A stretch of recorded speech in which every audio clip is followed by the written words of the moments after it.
Nga mayor sa nasod sa Japan, naibisita ni Governor Pamela Baricuatro mga katropa.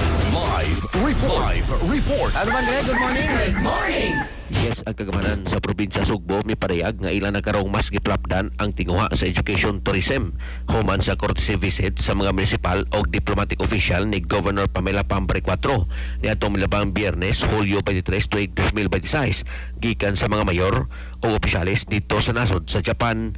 Ang delegasyon gipanguluhan ni Japanese Consul General sa Sugbo, Yuday Iwino, og naglakip sa mga mayor sa Mifune nga si Masayuki Fujiki, Masahiki Mayor Hinonori Nishimura, Nakama Mayor Kinji Fukuda, og Kamiya Makusa Superintendent of Education Iwasaki Hiyashi, og GPHDCO Toro Sakai. Sa ilang panag-abot, nagsentro sa magpaligon sa educational ties o pagpromote sa Sugbo isip destinasyon sa mga tinunang Hapon nga nangita og oportunidad sa English language instruction ug academic exchange. Gipadayag ni Baricuatro nga ang probinsya nagtinguha karon nga palapdan ang institutional partnership sa mga munisipyong Hapon aron suportaan ang education tourism.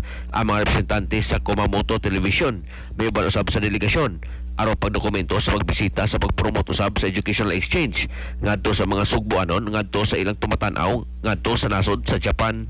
Sa ato mga katropa diha nga nagkalubog og naghanap ang pananaw, inom kanunay og Vision X Plus of gel capsule gumikan kay kini kompleto sa mga phytonutrients nga moprotektar sa itong mga mata. Ano na kini lutein, beta carotene, vitamin E ug zeaxanthin. Alang sa Pilipino para sa Pilipinas, kini katropa Greggy Magdaro XFM News. Live report. Cellphone Plus Gold, mapalit sa mga butika sa inyong lugar.